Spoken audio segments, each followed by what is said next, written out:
Hi, I'm so glad you're joining us for story time today. We have Miss Page who's going to read a story for us from the Jesus Storybook Bible. So if you have this book at home, please go grab it and bring it back so you can follow along. And if you don't have it, that's okay too. Just sit back and enjoy the story. Good morning. I'm going to read to you from a story called Let's Go. The Bible verse says, Jesus is tempted in the desert and chooses his helpers.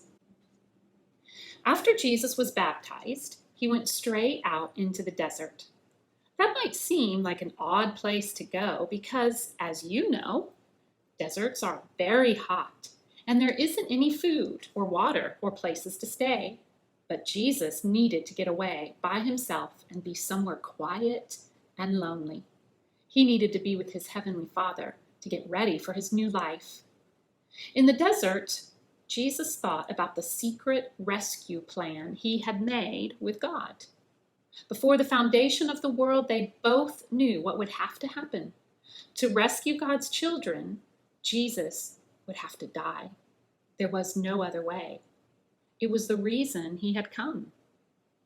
Now that old enemy, the one who had spoken through the snake to Adam and Eve back in the garden, remember him? He didn't want Jesus to rescue God's people, so he lied to Jesus. Are you really God's own son? He whispered. Poor you, God must not love you.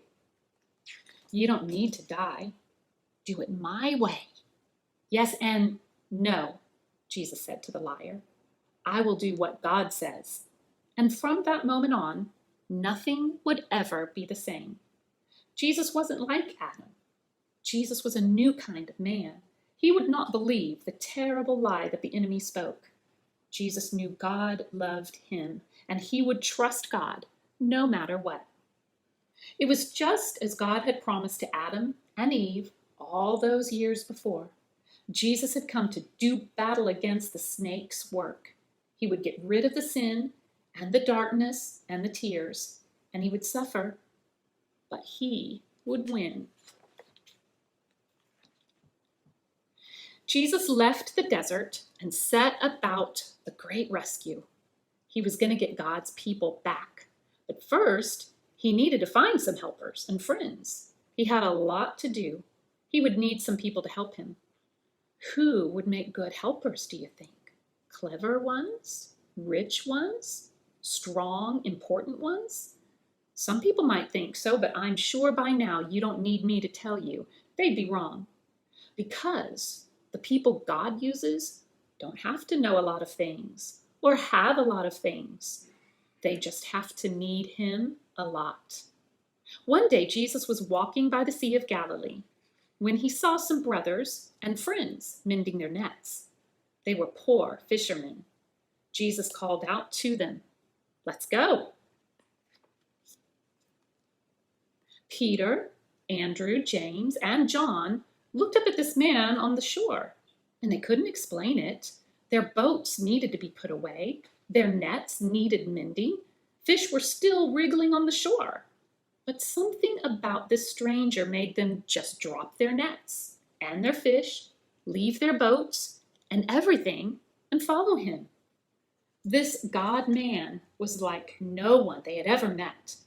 When they looked at Jesus, their hearts filled up with a wonderful, forever sort of happiness, and inside it was as if they were running free in an open field. Jesus asked 12 men to be his helpers: Peter, Andrew, James and John, Matthew, Philip, Bartholomew, Thomas, another James, Simon, Thaddeus, and Judas. Meeting Jesus would change all of them forever. The end. Thanks so much for reading for us, Miss Page. Kids, who was it in the story who changed the lives of James and John and Thaddeus and all those other people that Miss Page mentioned? Who changed their lives? Yes, Jesus changed their lives. And he changes ours too. When we trust in him, instead of leaning on our own understanding, he will show us the right way to live, the best way to live. and that changes our lives forever. So if you have a craft kit at home, please enjoy making a craft to go along with this story. And if you don't have one of our craft kits, that's okay. We'll be doing story time again next week, so please come back and join us. And we also have song time on Zoom every Sunday, so if you'd like to join us and don't know much about it, please head to our website at sojournheights.org, and you'll find everything you need there. Thanks. Have a great day.